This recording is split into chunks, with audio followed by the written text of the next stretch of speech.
working out of the old high school. Cool. County cut them down and had them routed out, so just a little commemorative thing for everybody. Lauren has more to give to the rest of the staff and people involved, so. Thank you. Thank Cool. you. Thank you. Thank you. Thanks, Sarah. All right, I think it's 6 o'clock. Call to order the regularly scheduled board meeting of USD 464 for Monday, March 6th. This time, if you join me in the Pledge of Allegiance.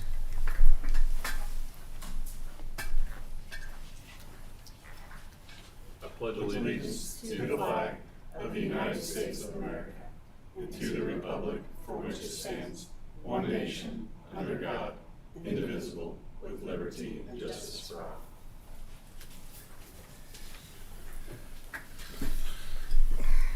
Okay, we have one item to add to the agenda tonight. We got some late information on Friday regarding the construction contract for the CTE building. So I would move that we approve, amend the agenda and adding item 5.3 for the CTE construction contract. Is there a second? Second. All in favor of amending? All in favor of the amended agenda, please raise your right hand. All right, motion carried. All right, Mitch.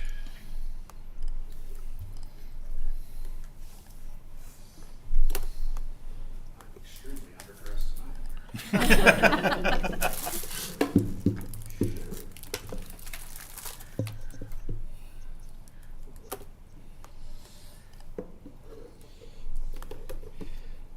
All right. Couple things just as far as summer projects that Lauren wanted me to touch on.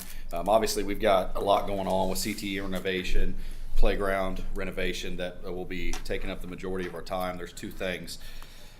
Other ones that I kind of want to make you guys aware of. The first one is we're going to go down the road of some district signage. I think is a big project that I've talked to our administration about. That directive signage on our campuses and kind of a branded universal look for both the high school campus and the middle school and elementary campus that just can kind of direct patrons, visiting patrons and people around. So you probably start seeing that stuff pop up when we kind of finalize how we think that best flows, especially at the elementary and middle school.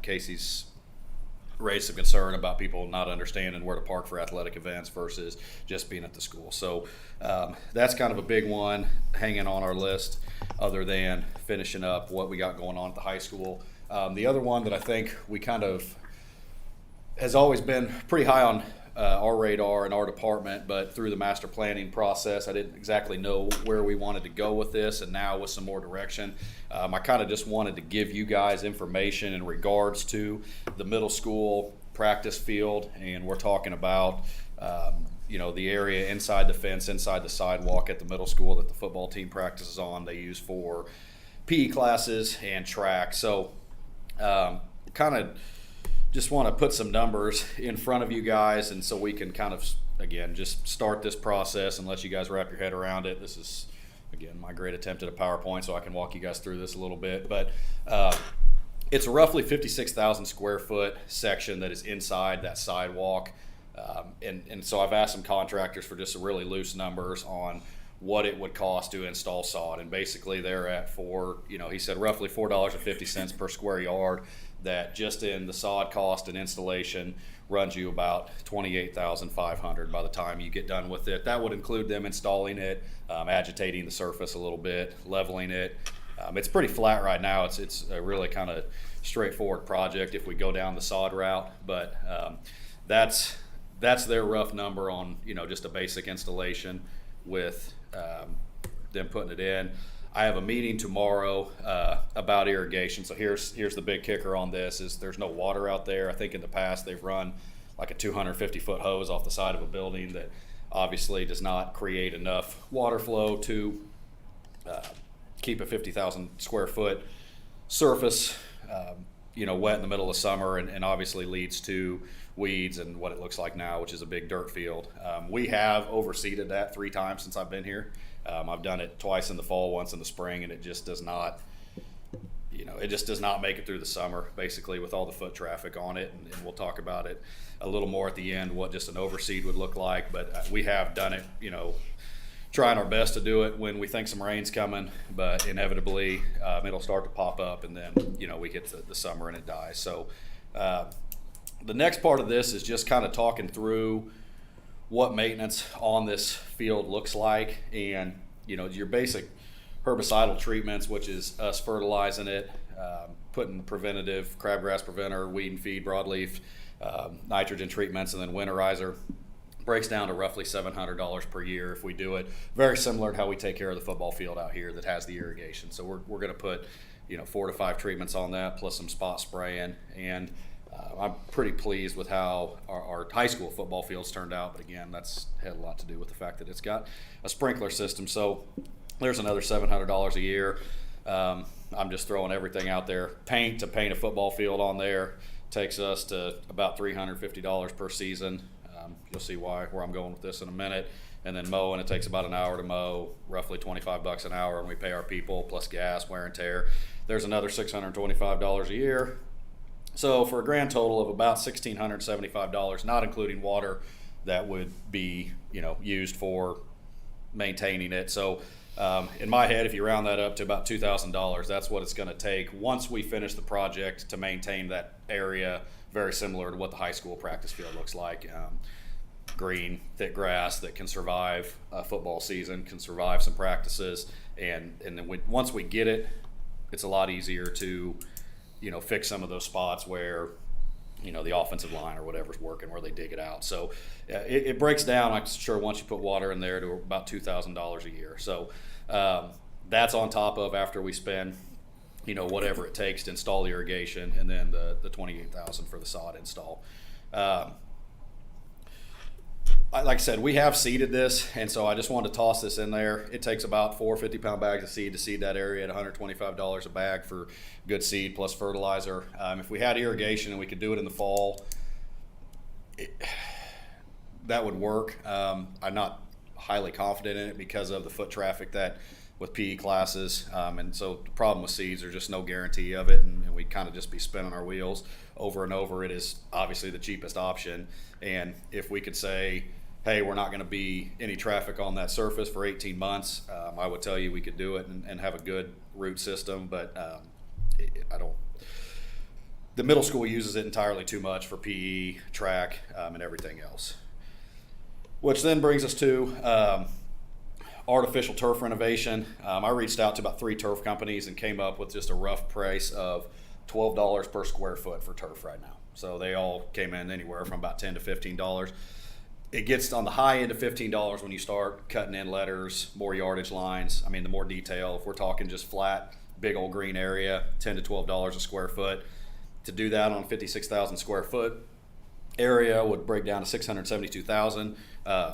DLR designed us this at one point in time. I don't know if you guys remember this as just an alternate for our master planning.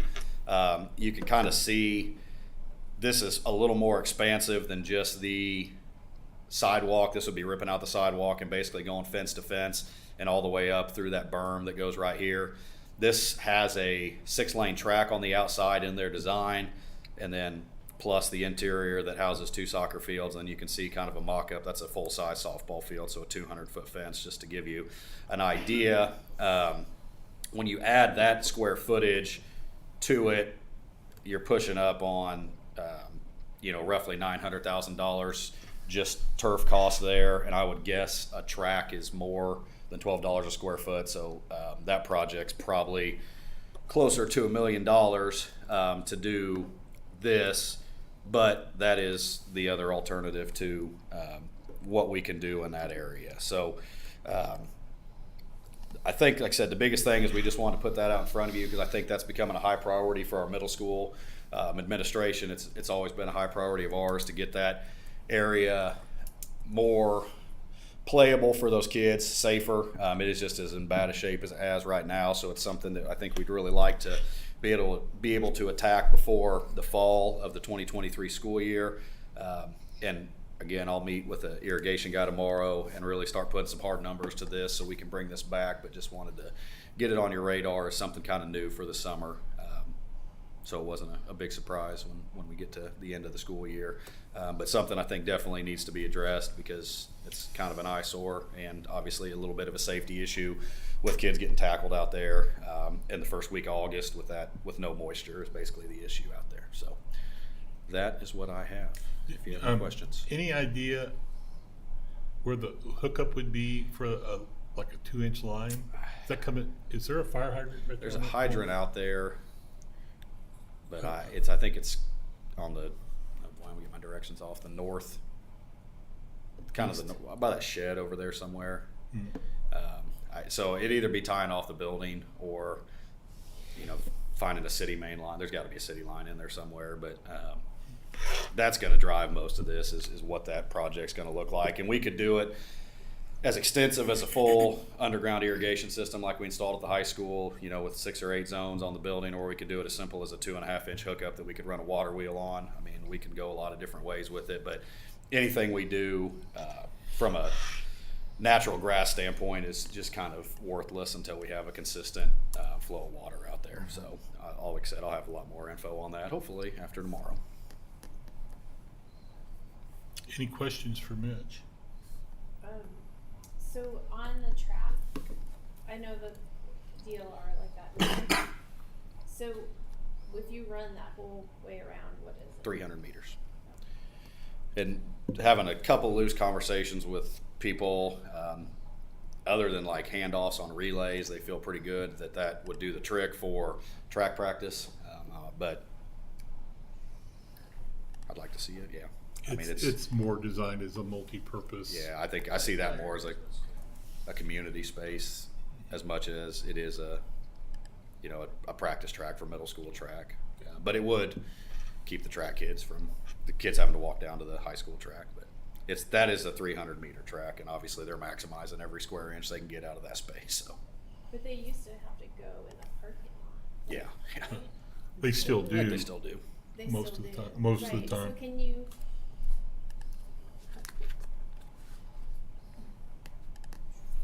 I mean, I was just wondering if you can. I mean, if you didn't make it 6-lane, you made it. Even if you made it 3-lane, and then maybe you leave the track area, but you can go around the building. I feel like you could make it a bigger loop.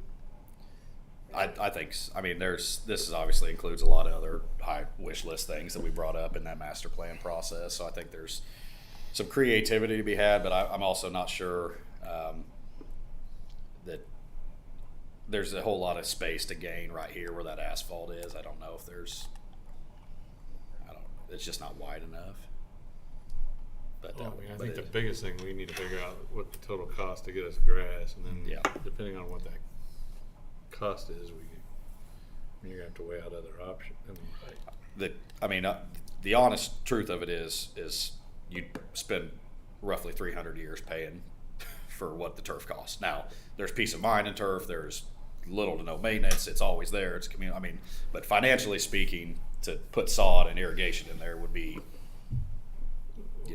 it would never touch the price of turf. It's not a cost savings. It's a community piece and a luxury piece. There's a lot of advantages to it, but it's not.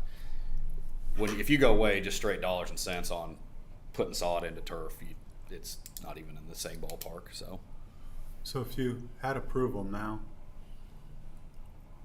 are you confident in saying you could get irrigation installed, sod laid, and not be in the heat and keep the sod alive? Irrigation or not? If depending on the irrigation conversation, if we can get the sod laid by early June, I think we'd be okay. I mean, it'd take a lot of irrigation, it'd take a lot of water, but So does it make sense to put irrigation in now and seed in the fall? it's definitely an option. I'm just asking. Yeah, I mean, the only thing with seed is when it starts to germinate in the spring and we run a PE class or a track practice out there, it just gets squashed. So now there's a million options to say, hey, we're gonna seed this half the field in the fall of 23, and we're gonna close it down, and you guys use this half the field, and then we're gonna do the same process the following year. And in that, yeah, I'd be pretty confident that we can make that a much more plush space. But if we're looking at just total install for the fall of for football season 2023, And then obviously, if you install irrigation, then that's really not practical to go down that road to demo your irrigation to put in turf. correct, yeah. I think that's where we're coming at it from. Was we brought this up a long time ago, but the turf conversation kind of happened. So I think you're committing to whatever. And again, I think natural surface there, if we just use the high school practice field as example of what we can do with a irrigated space that has some substance of grass to begin with, I think we, more than confident we maintain that space the same way we do out there. We need to get a fresh start with good sod and irrigation. I can do a lot more than we can with a Well, in dirt our patch. original field that we just put turf on was capable of growing grass. Correct. The if you do irrigation, is it just like one? Would you have ideally a couple hydrants spread out between the fields, or is it just one connection, or what are your thoughts on that? I would have one connection and then run some pretty good sized heads down, about 6 zones probably. Okay. It's slightly wider than like a average football field is when you keep the sidewalk in there. This picture right here has removed the sidewalk. Right. But when you keep the current sidewalk that's in there, it's slightly wider but not quite as long as a football field. So, in an ideal world, that's what it would be. It's just underground heads, that big ones that 360 spin and pop up and can, do the whole thing. But like I said, if we decided to go down the route where we put I think there's one. We're not at the elementary anymore. There's one at the back of the elementary where we used to play soccer many, many years ago that we had to run a water wheel to. There's that option too. It's not quite as easy, I guess, but it would certainly work. That area that is DCE, is that what that is? Right here. That's cement, right? But right That's now asphalt. Yeah. that's old. It's in need of repair now, or it's fine. No, it isn't. Rough shape. So when you're putting in irrigation, you're digging up that whole thing, right, to put the irrigation down? How's No, that done, it or is just depends. little paths? I would guess there's a water line over here somewhere, but I'm just guessing just based on the things I see out there. Or it'd probably come off the building somewhere right here. That's just me making two mildly educated guesses. Well, there's something along Washington to feed the Yeah. subdivision. There's to the north, there's so definitely there's a main there, but I'm not sure what that looks like coming out of a main to a private irrigation system. I don't know how. Well, the You just only have a different reason I'm meter. asking is because Yes. there's been a lot of discussion previously about providing the classrooms outdoor classroom space, and if you have turf, like when the turf went down at the high school, then a lot of classes did go outside, and I think they still do outside to use that space, because if it's, it doesn't matter if it's Yeah. wet, they can still No, use it, yeah. right? But I see the financial difference in cost, but if you're saving money by putting sod in or seeding, then can the conversation, to me, it's a compromise. I don't know. Yeah. That's only because I always like turf, but I love turf. it's probably not a compromise to other people, but I guess I'm just thinking, if we're improving the area, then can the conversation also include an option that has where you put the natural turf in, Mhm. meaning the grass, I Yeah. guess. And then, but it also includes making that space, nice and new, because we're gonna have a new playground at the elementary Mhm. school. We have great new stuff at the high school. I feel like they also deserve an outdoor space where they can use. Sure. Yeah, I think if it's nice grass, it'll obviously be a little bit more, but turf doesn't have bugs and doesn't have, all sorts of stuff. There's definitely, a conversation, but if it's a dollars and cents conversation, I love turf. I'm all for turf. I'll take it anywhere. But, but in the interest of the timeline now of thinking, hey, we got to get this tried to put together before August, that's not a turf Well, there's conversation. an opportunity cost with that. you Yeah. spend that much money with that, then there's a whole bunch of other stuff that you're not doing. Right. So I think the sod is a great compromise, to be honest with you, to get where we probably can't get this turf situation. I mean, again, it would be a great community value, but we could also get a lot of community value out of just a nice green space that is maintained and taken care of, and that people feel comfortable being out using. So Would that turf, obviously not logos and Mhm. notwithstanding, would that effectively be the same turf and what's below the turf of what the high school has? pretty similar would be my guess. The density of like sand to rubber ratio is the big difference in like a baseball field versus a football field versus a soccer field. And I'm sure on a multi-purpose it has somewhere that meets the middle of all that. But the product would be the exact same thing. I think it's just the infill so you'd have the same drainage system, the same, base layers of rock and gravel and all that. But the actual infill is kind of what affects the sport specifics of it all. And then, I wasn't on the board when we did the high school turf. What did we think the lifespan on that was? 10 to 12 10 to years 12. is what they Is there said. any sense that that's what it's still looking like? Is there any wear or tear? There's a minor wear and tear. I'm fairly confident. I think we're year 5 now, so I think we got 5 years left in it easy. It looks a lot better than like a lot of places we go and look at turf that was maybe installed 5 years before ours was. But So also, it's not so turf. It's not like that turf just goes in the trash can. You can take that turf and you can move it to the practice field because it's so like in another town they actually took turf from a NFL field and they bought the top layer and then they had to spend money to redo the base work, but then they used the turf for the top layer. So you can.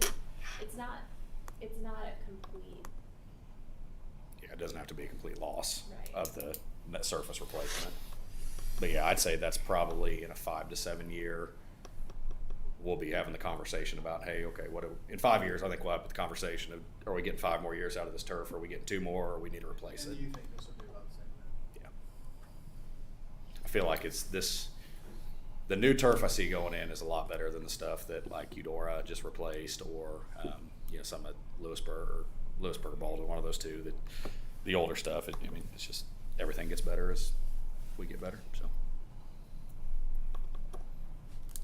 Well, I think we've kind of chipped away at a lot of the things on our list. This is kind of coming up to that point. So, getting the data on Yeah. And I'll the get some water line and the numbers. grass. I think it's your point, or I forget who said it, but maybe Chris said it. If the turf's even a consideration, you can't go do the Correct.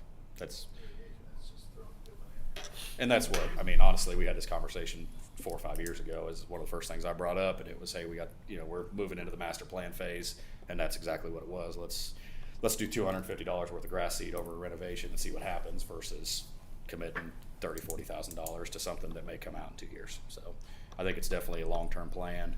And again, wrapping our head around the number that the sod would cost and then deciding if we're going to just continue with that. Because I think if you spend the money on irrigation, that needs to be a 20 to 25 year, commitment to that space. So predict the future. Is the soil out there adequate? The depth of, because that's a lot of rock. I know that's kind of how the site was laid out. There's potentially some Yeah. sandstone right there, and It actually grades on the north side. It kind of grades for drainage. The soil out there is good enough that we've got like grass germination. So normally when you don't get any of that, it means the soil content's really bad. If we're going to do all this, it'd probably be worth a soil study just to make sure it's got what it needs in yeah, there. that's what how much How much depth of good. how much depth do we have? What's the quality of it before you invest, in making sure that. And that's probably what that $28,000 of install doesn't include, is getting a soil sample and then saying, hey, we need more potassium in the soil or nitrogen, and then having to have that worked in before we install the sod. But it's decent right now, but definitely something that if you're going to spend that kind of money, soil test is not expensive at all. So Yeah. Any idea what the irrigation kit looks like, pricing? I wish I would have thrown anything at you. I have no idea. But We'll get that information out to you just as soon as we get it. Because that's a missing piece of this puzzle. Yeah, and I'll add it to what that is, and I'll send it, and you guys can kind of dig into those numbers a little more and see how we feel about it. So, And there's no possibility because of rock to put a full field in the circle, right? it's a square footage. I mean, unless No, not there. Across the street. here. Where you, To the east. yeah. Where To the these east, kids the mowed. mound where we mow. Oh, out here. Yeah. Be a lot of dirt moving. It'd be a ton of dirt moving. It's actually a lot flatter up there than you probably think, but I'm not, the way it kind of bowls in, I'm almost thinking you'd have to build it up, which would be cool. Might be able to fit a baseball field out there. Perfect. Just throwing stuff out there. I mean, at this stage, it's worth taking a look at before you. I mean, and maybe it doesn't pass the sniff test, Mhm. you know. But I think when you're thinking, you know, long term, Yeah. I think it's worth checking. Yeah. It just bothers me that we own a chunk of land that we can't do anything with. Yeah. I mean, and then we I think mow it. it's- like I think that what bothers me the most is that we have a middle school with no facilities at all for the middle school Yeah. kids. And if you go to any other school, they all have a football field or Agreed. some type of facility for them to run track, play football on. And so we have a building with nothing at all. Yeah, no, I agree. And there's not a great space out there just when you're just mapping out what a 400-meter track looks like to drop in somewhere. So creativity is definitely going to be, but again, it may be the space out here in the middle of the giant hill. I don't know. We can definitely put a Google Earth measure on it and see if it's even possible in a space where we're not having to move 2,000 tons of dirt. And I mean, Well- when you're having that conversation, you might be able to have a track, stadium, bleachers for the cost that I'm seeing, but have grass instead of turf. Yeah. Yeah, we'll take a look. Well, don't we also have dirt available to us Yeah. out All here? got used. It did. They built up. So They it feels built up. like I mean, you could go down. Yeah, you could dig into it a little Yeah, bit. I'm I not- mean, there is a whole, they flattened that all out. I would say it looked like there was still some there Yeah. that if we needed like to access dirt, we would have It's our Yeah. earth. Yeah. dirt. You know, and the other thing for a phasing, if you were to look at that, let's just hypothetically, let's say it worked across the road. Well, then at that point in time, you can get it established because Right. you keep that what you have right now going, and then And there's about an honest, of a new surface, a 2-year rollover. So if let's just say you got crazy and got it done this fall, it would sit empty until 2025. You would not play on it in 2024 if you were going a grass seed route, or with a sod route, you could probably turn it in a year. But, yeah, but you to know, do it right. Yeah, a lot of those new facilities, when they put, Lansing, for instance, put natural baseball in, they let those fields sit for a year with nobody touched them, and they continued on their old facilities. So the roots established, and you weren't just chasing your tail for the entire duration of the field. So there's some things to look at there as well. Good. Thank you, Mitch. Thanks, guys. Thank you. Aaron? Yep.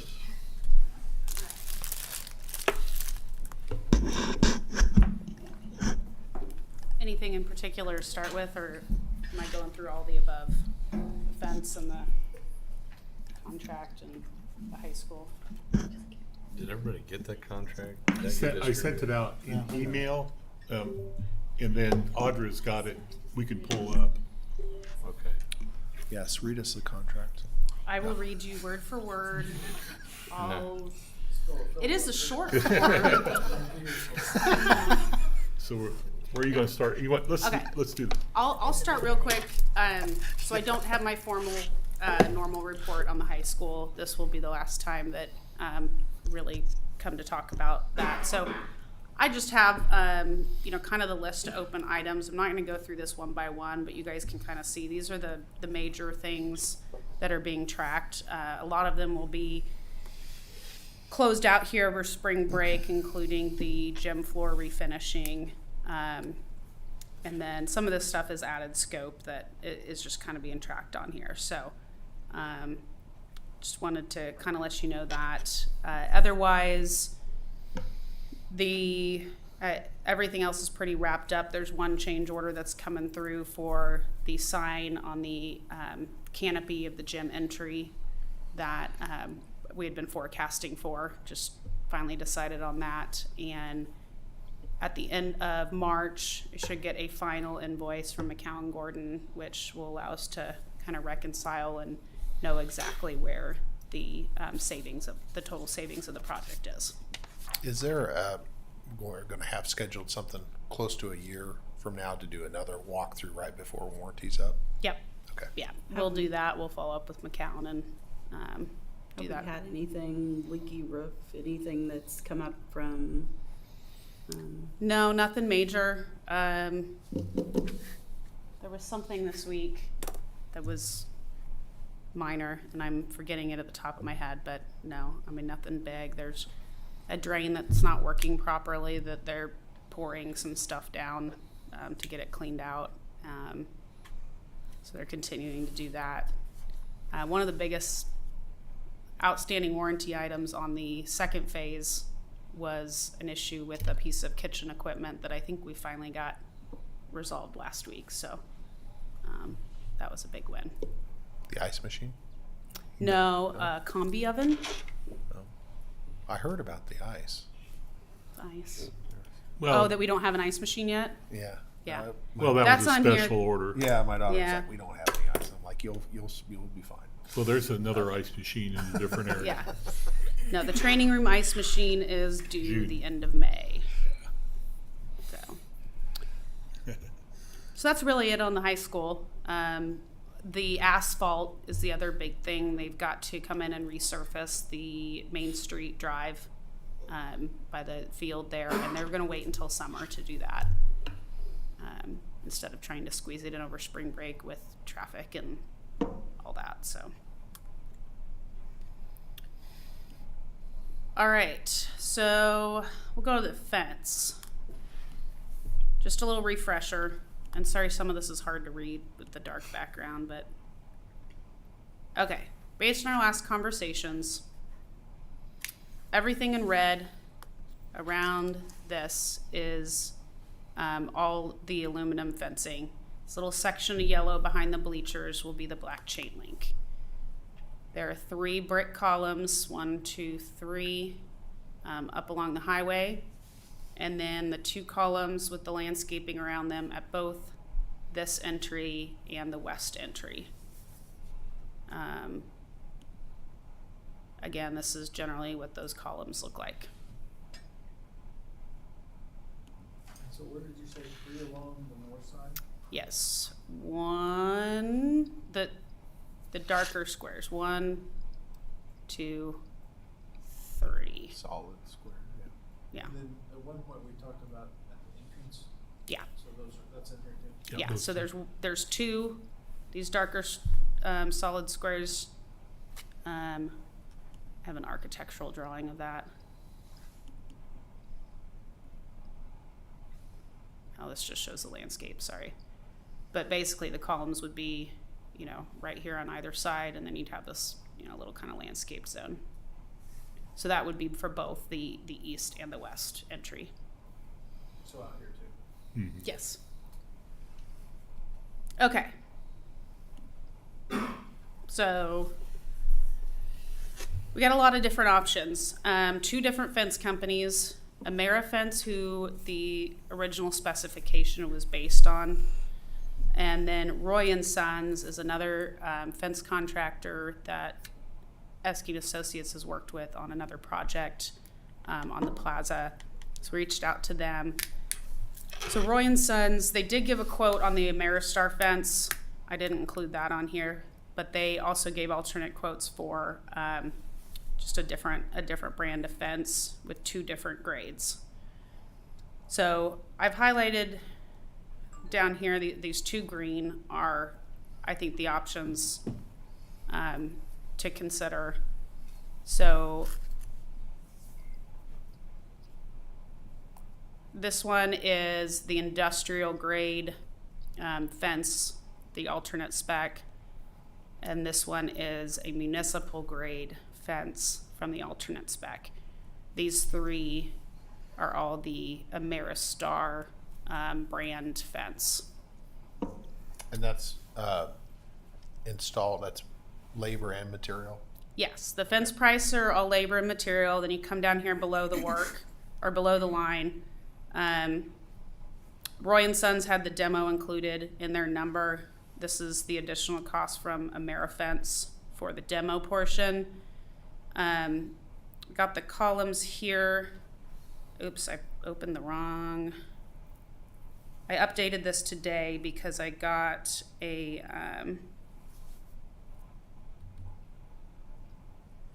second quote from a second masonry quote on the columns.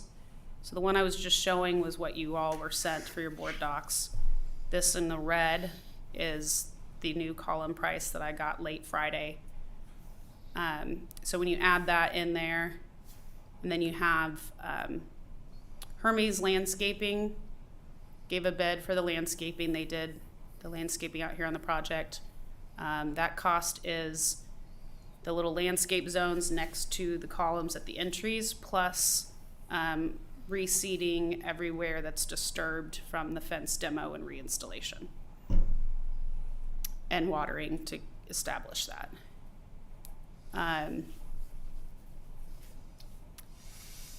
This column here, you'll see AmeriFence also gave a turnkey price with their own landscape number, obviously much higher.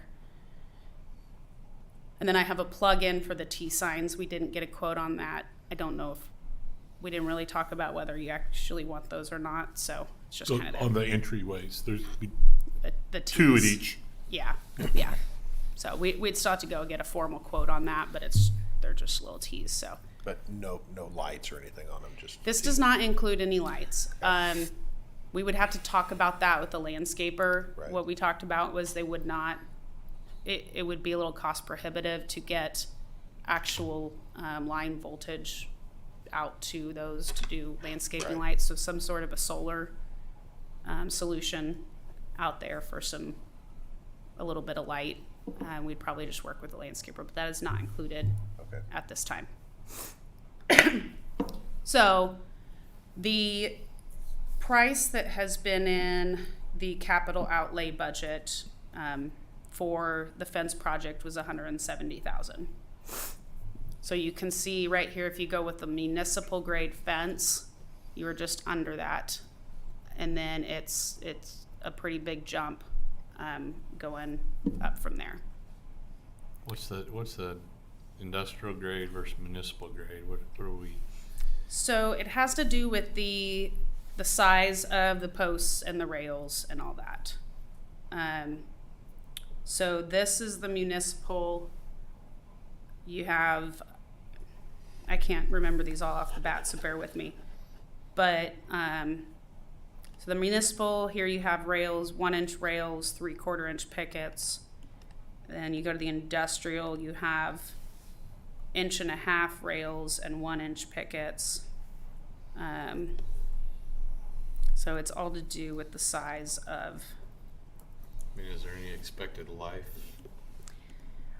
I didn't really, we didn't get that necessarily out of any of them. I think Just it a all look. depends on how Is hard it you use it. durability? Is there a durability piece? Yeah, the industrial is definitely, so if you read this,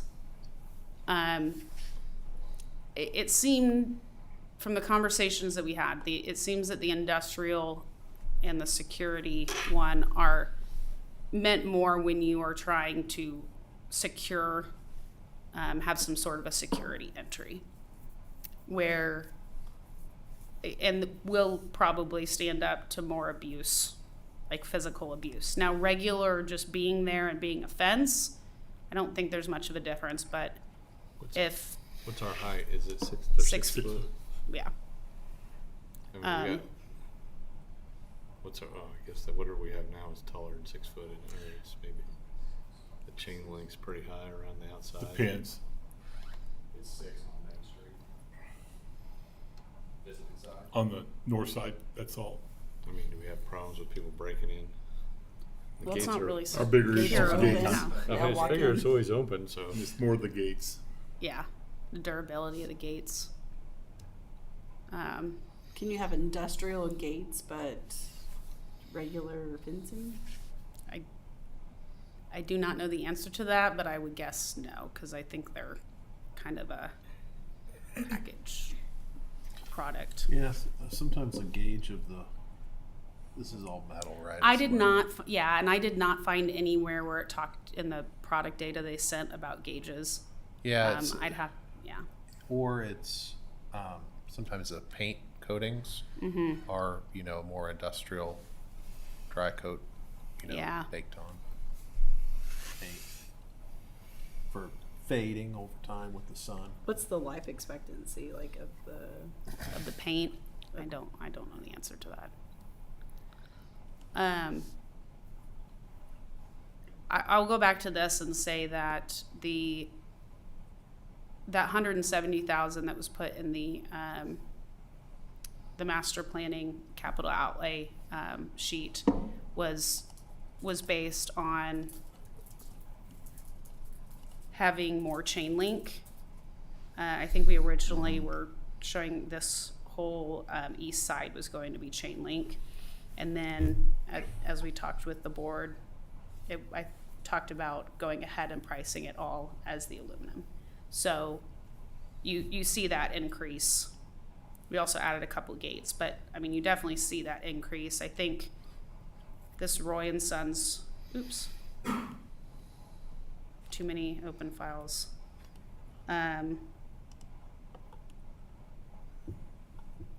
This Roy and Sons price here with the Ameristar fence, which is what the spec was based on, I think would be pretty close to that 170 if you had that whole east side as chain link and not as aluminum. So that's, I mean, you're seeing that jump in price there with adding that side to it.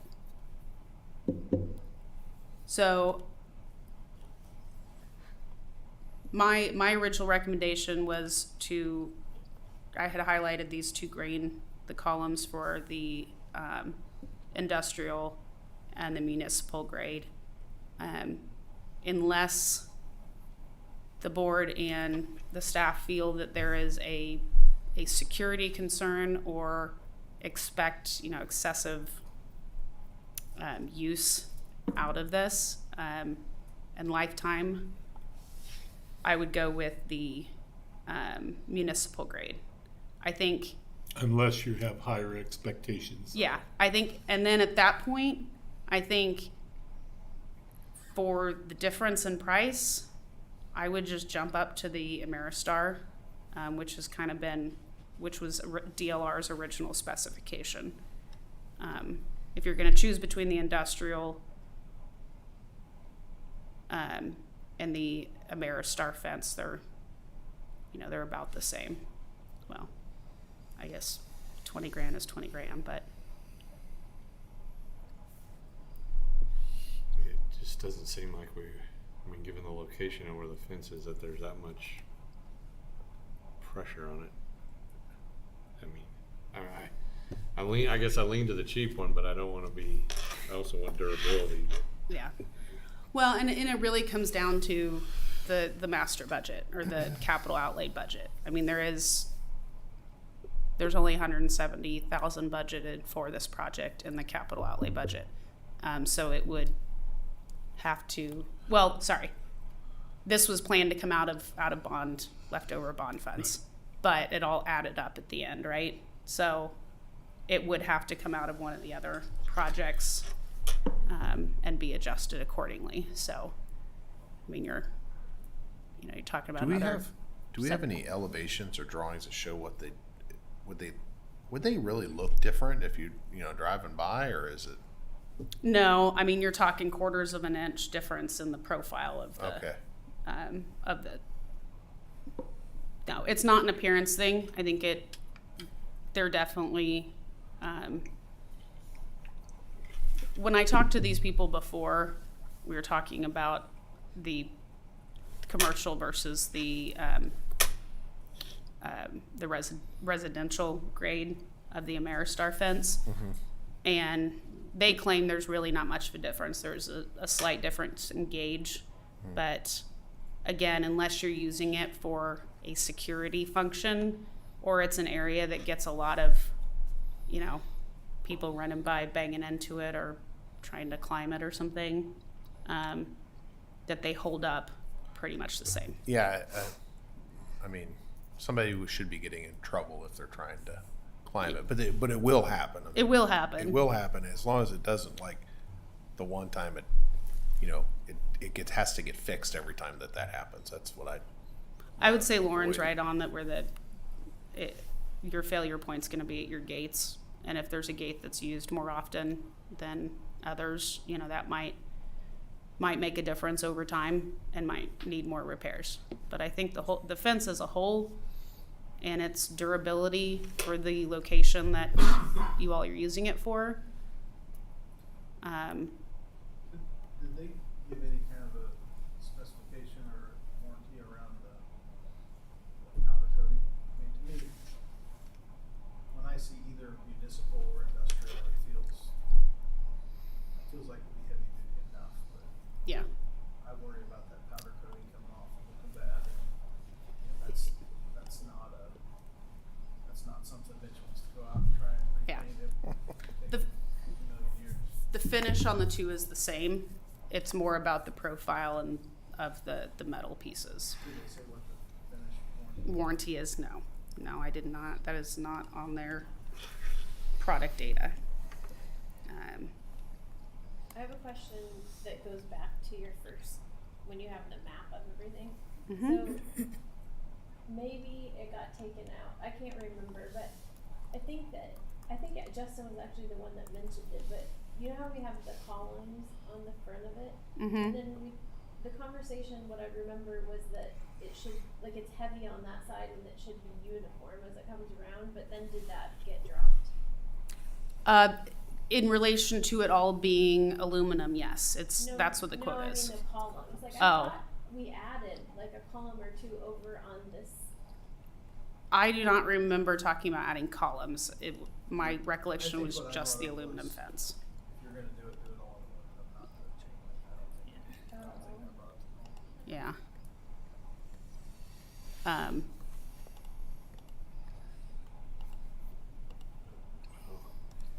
I mean, we got this as an action item later. I don't know if there's any other questions on the fence that it kind of explains the different bids. So those numbers are a little, different than the sheet we got, but. Yeah, so the difference is in that.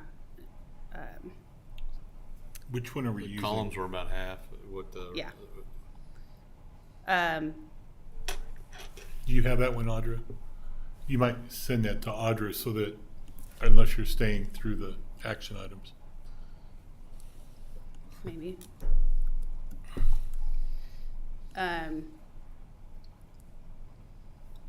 Yeah. So yeah, the difference that I changed there was just that column number, and so that brought it down. Okay, so that is the fence summary. So going on to CTE project. So this is just a summary of the bids. So BHS was approved as the contractor. So what is on the agenda for tonight is to approve their actual contract. So their total construction contract amount is $519,223. That includes the alternate for the welding booths and for the air compressor line to the laser cutter. This is right on, well, under target for construction costs. What I went ahead and did here, just so you guys had a full picture, because this is kind of how we outlined it in the capital outlay plan. But adding in all the soft costs, so all of these have been previously approved, except for, throwing an owner contingency on there for unforeseen conditions. So with soft costs and BHS's hard costs, it's a total project cost of $825,000. So the last iteration of the capital outlay budget included $700,000 for the construction costs, plus $150,000 for the alternate for the welding booths. So there's $850, so we're right at that. So BHS's contract is a standard AIA, which is what was used on the high school, except it is the short form version, due to there being less pre-construction and just a smaller project. I went through it and compared terms back with the original project, so it just outlines the schedule and the GMP cost and payment terms.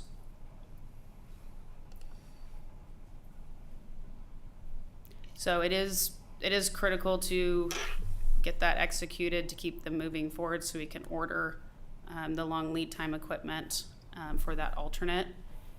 And if there's some review that needs to be done, if we can at least get an approval on the cost and approval of the alternate, including the alternates, so that they can go, feel free to get ready to release that stuff. And Drew sat in on that too, so I know it's an action item later, but I don't know if you. Yeah. What, if any, touch points would there be between the high school project that we just are wrapping up and this project? Touch points. What are we not doing? No, like, are there places where we're tying into things that? Are we touching or disturbing anything that has recently been done? There's a reason I'm asking the Yeah. question. Warren. Is when I look at $6,000 difference between McCown Gordon, this is McCown Gordon, Mm-hmm. and VHS, and I think about that McCown Gordon's been here. You get into this he said, she said thing, and where VHS would say, well, I bid it this way because I assumed McCown would have done this, which is right, and I don't like the way they did that, so here's a change order. It seems like there's some advantage for $6,000 to stay with the same group that we've used, especially to avoid any of the he said, she said. But I don't do this every day. So. Yeah. Unfortunately, we've kind of passed that mark.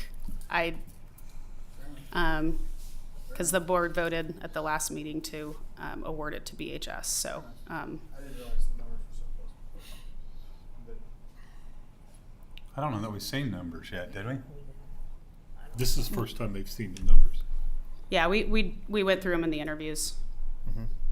The commit. We saw them. We knew that there was a difference in the two bids. but I wasn't there, it's fine. Yeah. No, the recommendation from the committee was to Oh, good. I'm good. stay with Just BHS. To answer your question, no, I don't think that there's that space wasn't worked with on the expansion Right. project.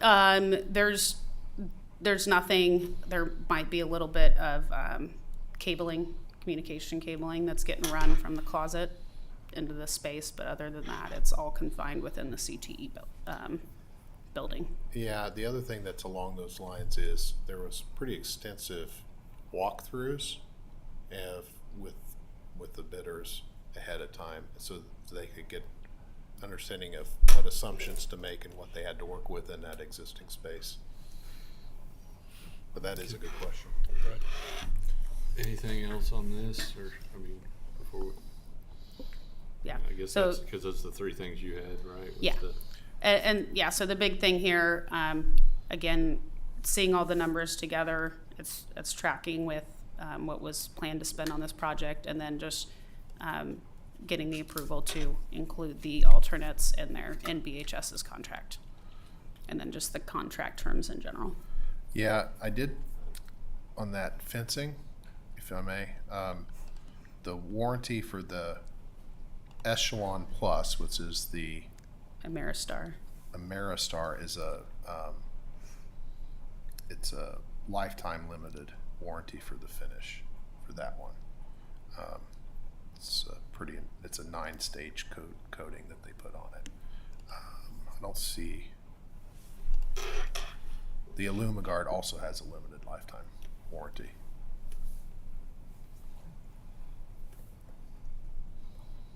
Okay. Any other questions for Aaron? Thank you. I keep thinking it's the last meeting every time. You're thinking it's a lot. Yeah, I know, right?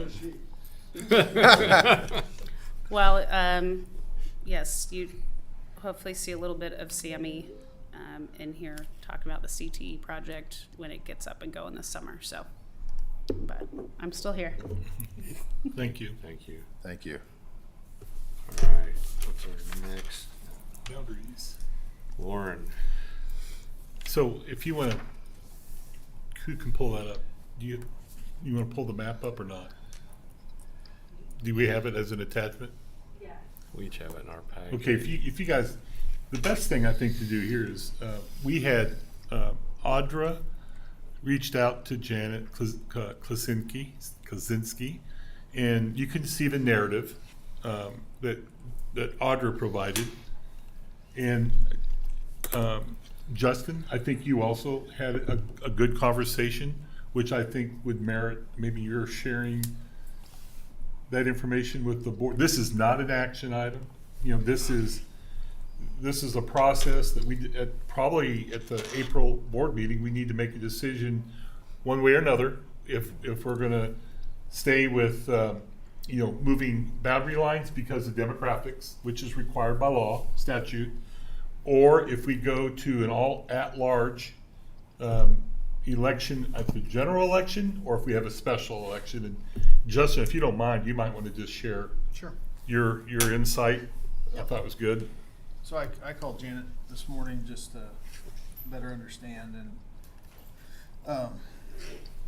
I think it's either or. I don't think it's really that you need to do both. So you either redraw the district boundaries.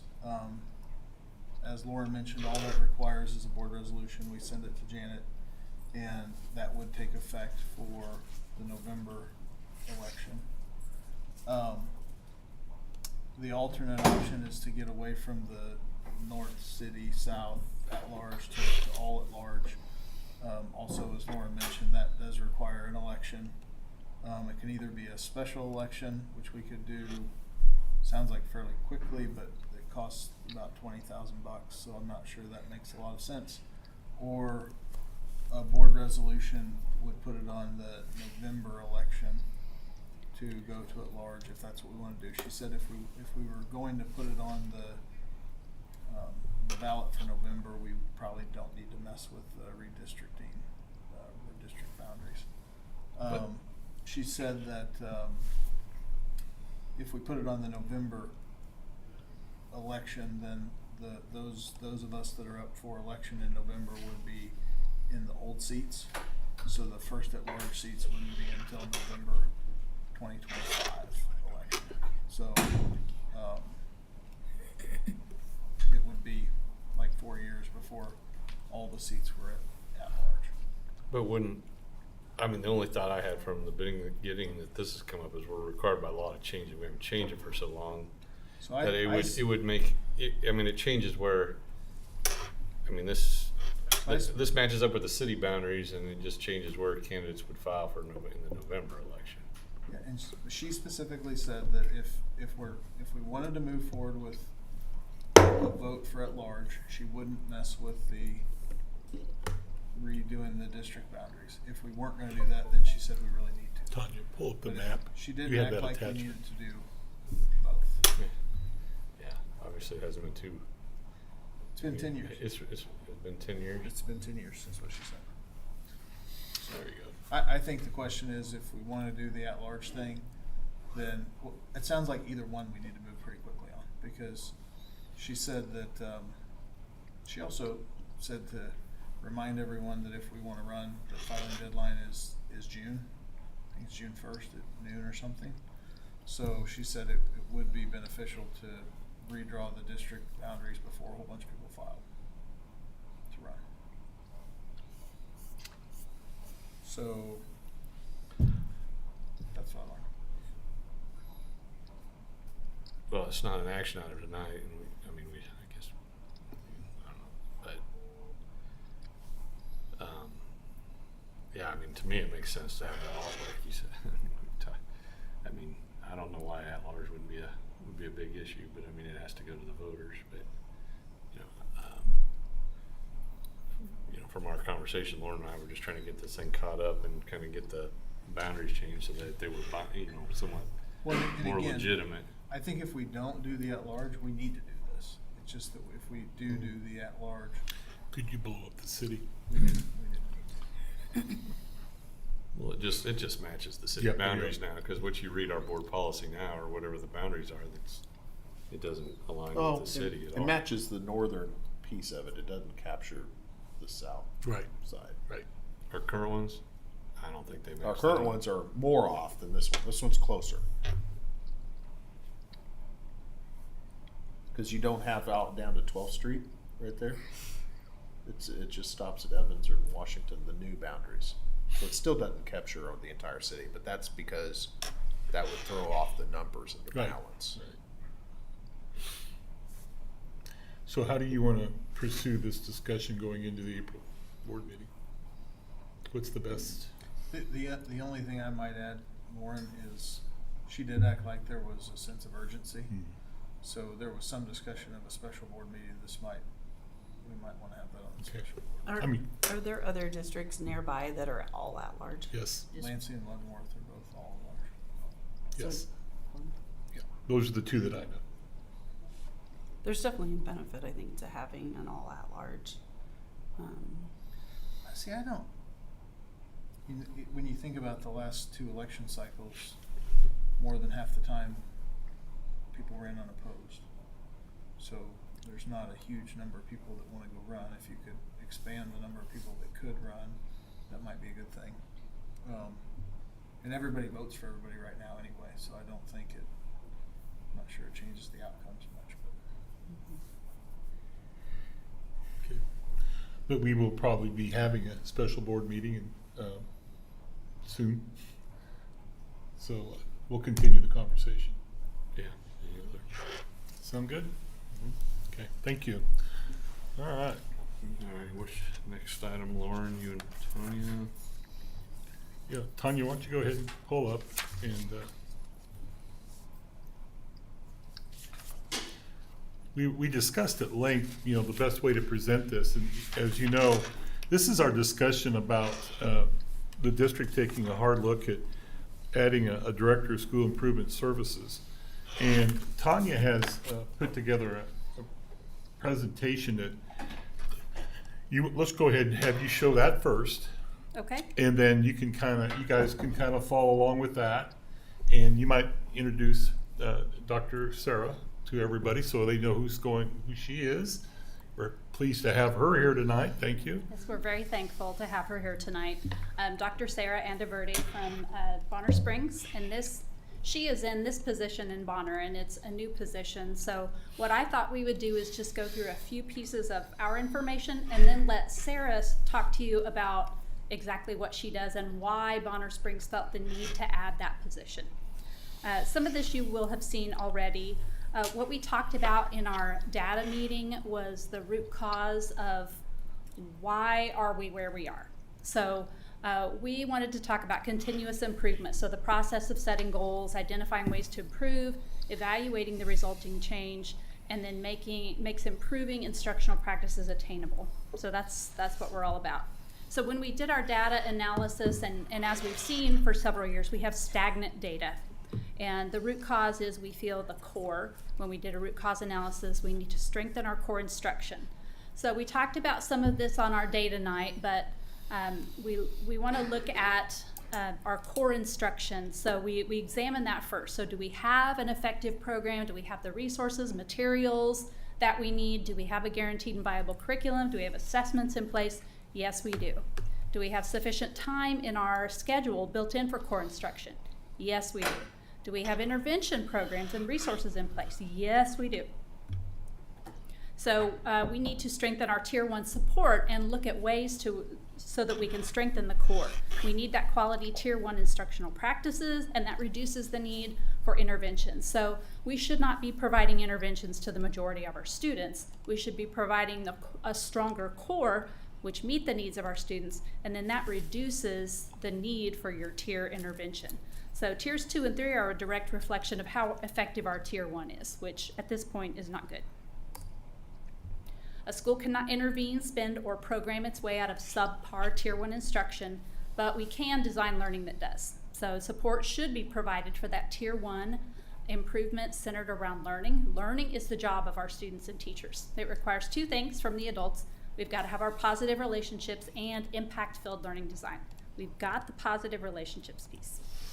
Now, this was something that I've talked with Lauren about and with Casey about. This is something that just gives you a visual piece. So if you look at the first line there, the black box approach, this is what we are functioning under now. So we have some high quality professional development going on. We have the pieces in place. And then we've got this black box. So we're just crossing our fingers and hoping that what we do is improve. And that our student achievement scores show, say on an ELA assessment, we're hoping that our scores increase. But with that glass box approach, now think of a glass box as transparent, so you can see. Our teachers are still going to be participating in that high quality professional development, but the transparency piece is if we have that piece we're missing, that Tier 1 support will be involved in those classroom visits, the progress checks, the coaching, and the modeling. Now, right now we're relying on our principals to do that. Our principals don't have the time to do that. They have a laundry list of things they have to do every day. Would they love to be in the classroom all the time? Yes. But it's not physically possible for them to do that. So by providing that Tier 1 support, by providing Director of School Improvement Services and instructional coaches in the future, we'll be able to provide what we're missing to our staff now.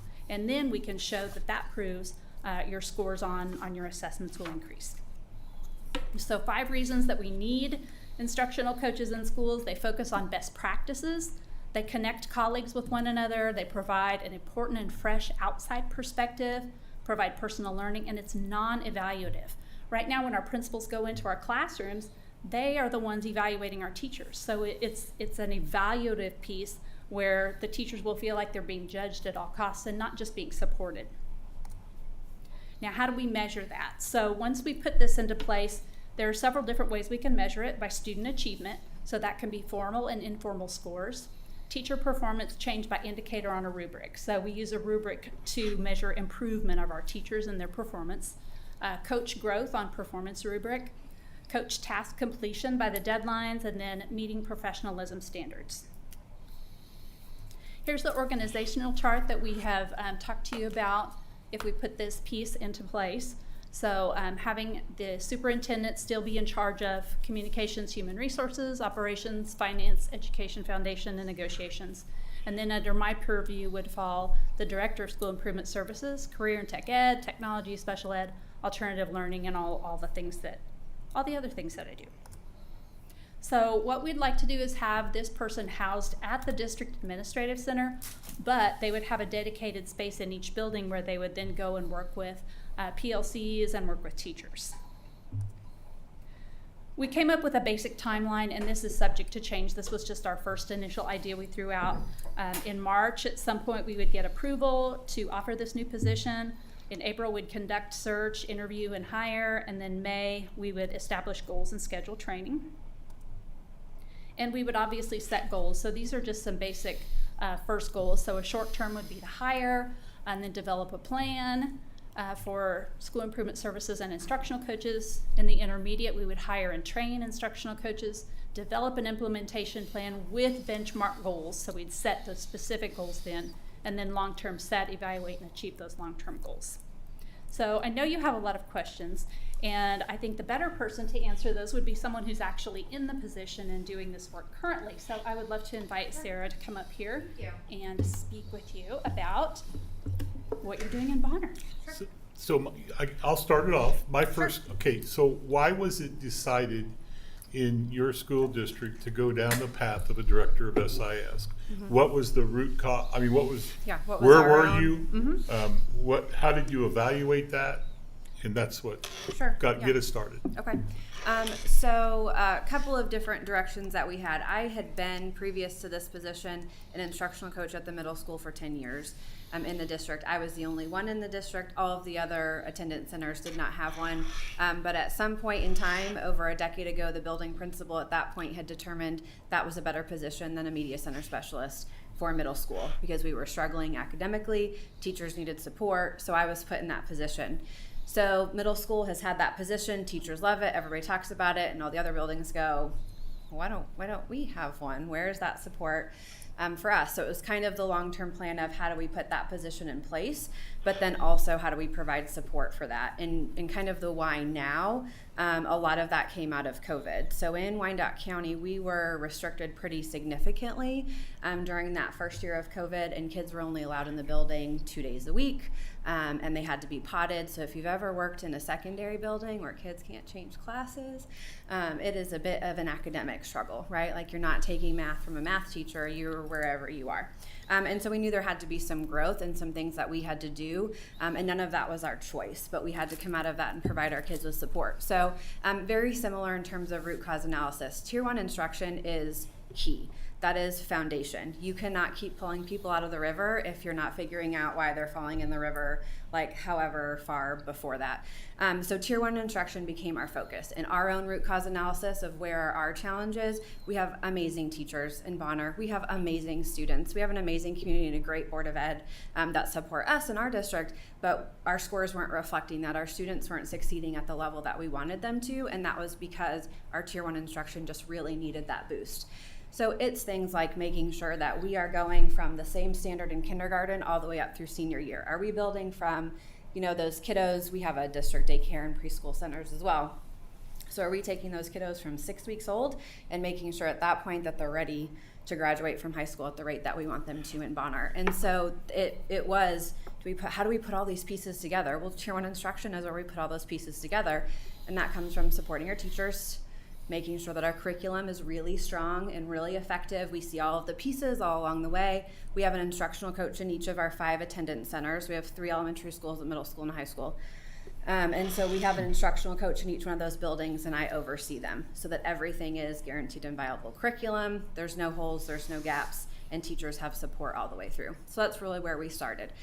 There is a ton of research, and I'm not going to bring all of that up from all the years of graduate work, but one really important piece I think to talk about is Hattie's research is really where everybody refers back to, right? If you haven't read any of John Hattie's work, he is kind of the ultimate researcher in figuring out what do you do that impacts kids? And he uses the word effect size, okay? So effect size of 0.4 or greater means you're having more than a year's worth of impact on a student, okay? 0.4 greater, great, that's what we want, right? More than a year's worth of impact, especially for our struggling learners. So when you look at teacher self-efficacy and collective efficacy, do I believe as a teacher that I can teach my students to be effective learners? And do I believe that us as a group can be effective in teaching our students? Teachers having that self-belief, I can teach my students, I have the tools, I have the resources, I am able to impact my kids, has a 1.47 efficacy. So 0.4 is a whole year's worth of growth. Y'all can do math, right? So 1.47, that's huge in terms of having impact on students. So our research, and the research shows if you make your teachers as effective as possible, you're going to have impact on your students. And they're our primary responsibility, right? They're our goal. Making sure that they feel successful and they have the tools that they need is our plan, and how we do that is by supporting our teachers. So that was kind of our direction. Okay.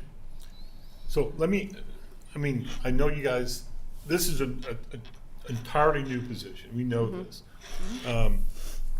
My vision was, I am wholeheartedly bought into the best way for us to improve our academic performance is through Tier 1 support.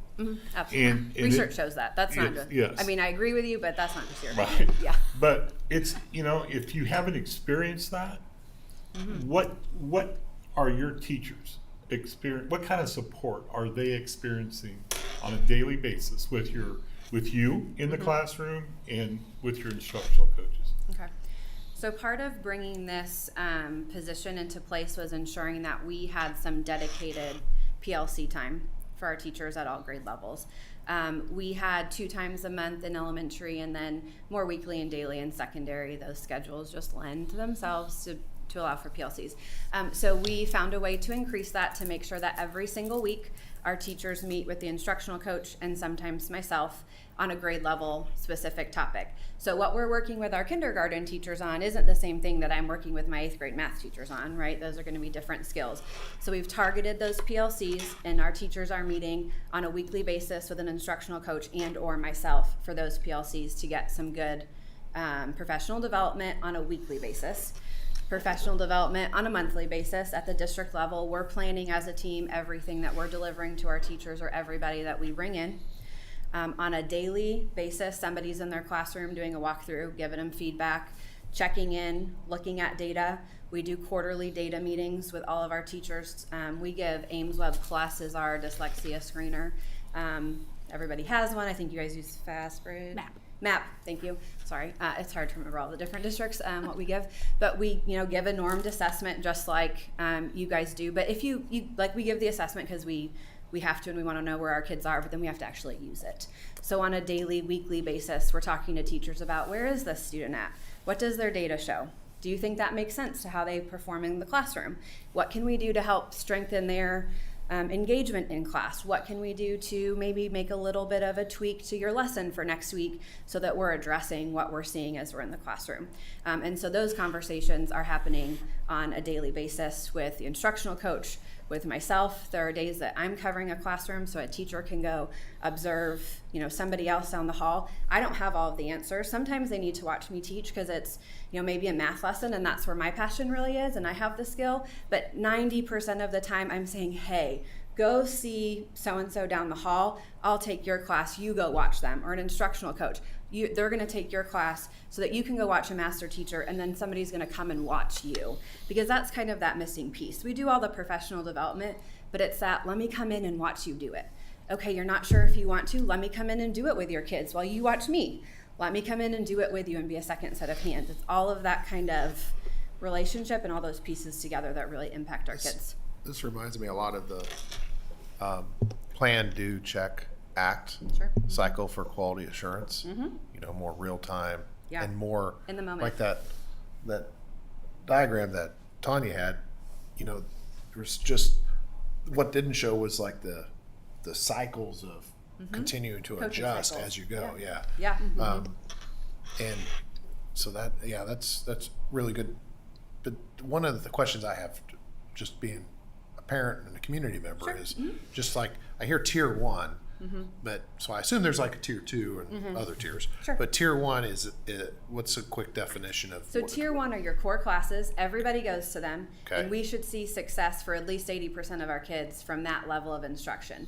Because every kid goes to that class. We're providing instruction, grade level standards. It's math, science, social studies, ELA. And we're providing high levels of instruction, so we're catching the majorities. Tier 2 and 3 come in if we have a student who isn't quite ready and we need to give them a little bit more instruction, but those are your 20 and your 10% of your student population, not your majority. This is hitting, what we're impacting is every single kid. What are the main just the- metrics that you're using to say, okay, we're transitioning and those ratios of tier 1 to tier 2 and 3 are getting more in line with what we would expect? I mean, is it just like for us, it's MAP, but what are the other things that you're monitoring to see how effective that program is being? Yeah.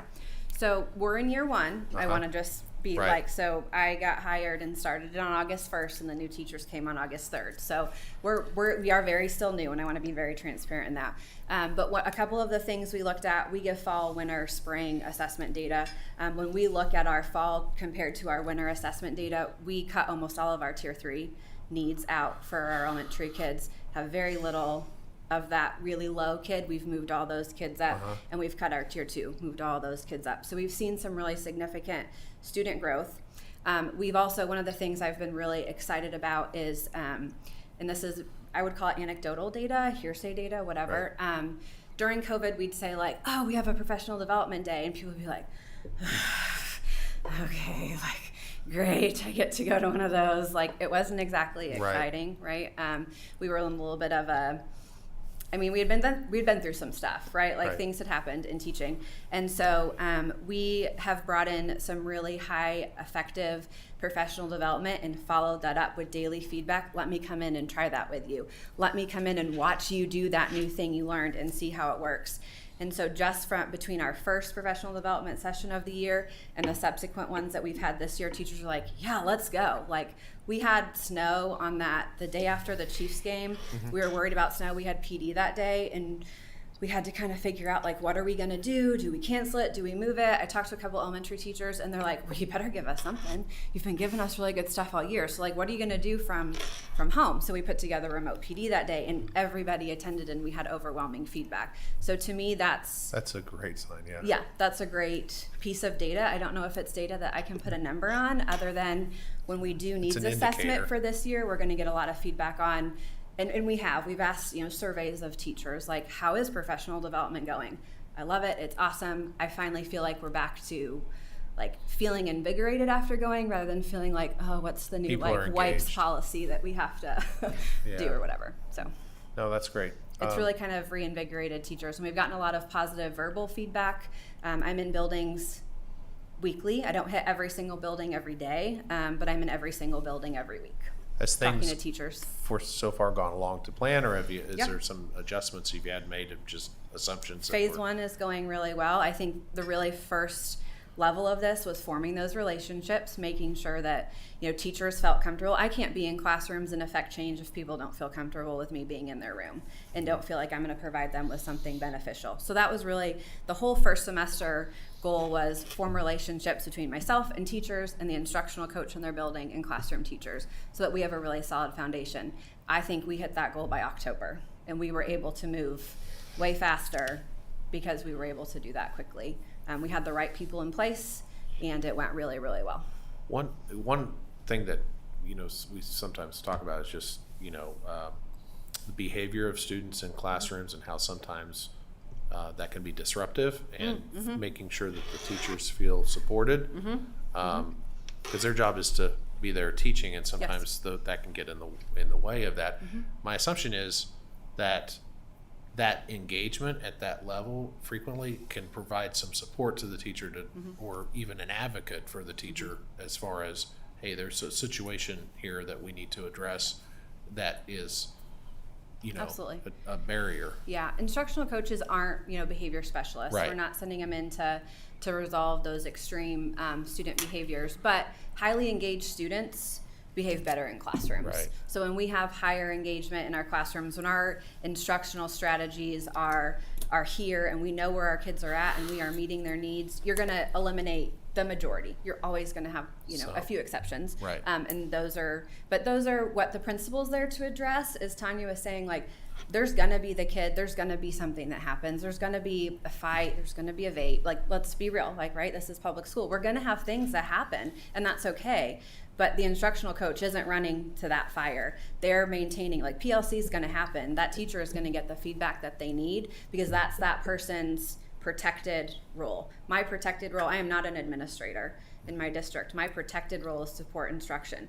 Other things can happen. There can be emergencies. That's Dan and Rick's problem. That's not mine. I get to talk to teachers about instruction. My time is protected with them. So it's not impacted by all the other things that can occur in a school, in a building, and whatever in a district that can happen. Nope. My superintendent and assistant superintendent worry about that stuff. I don't have to. I get to just work with the teachers and the kids. So you guys are organized currently with your role plus 5 instructional coaches? Correct. One per attendance center. Is it per building, or is there One per building. Is there a head count or number of teachers? I mean, we have a extremely large grade school. So we have 3 elementaries, 1 middle, and 1 high school. So our middle and high school instructional coach have a higher teacher head count than our 3 elementary instructional coaches do. But we have 6 grades in our elementary, 3 in our middle, and 4 in our high school. So there's a little bit of an off ratio, but not a significant one. Your elementary is a lot larger than ours. that might be like a 2-person kind of task when you're talking about instructional coaches.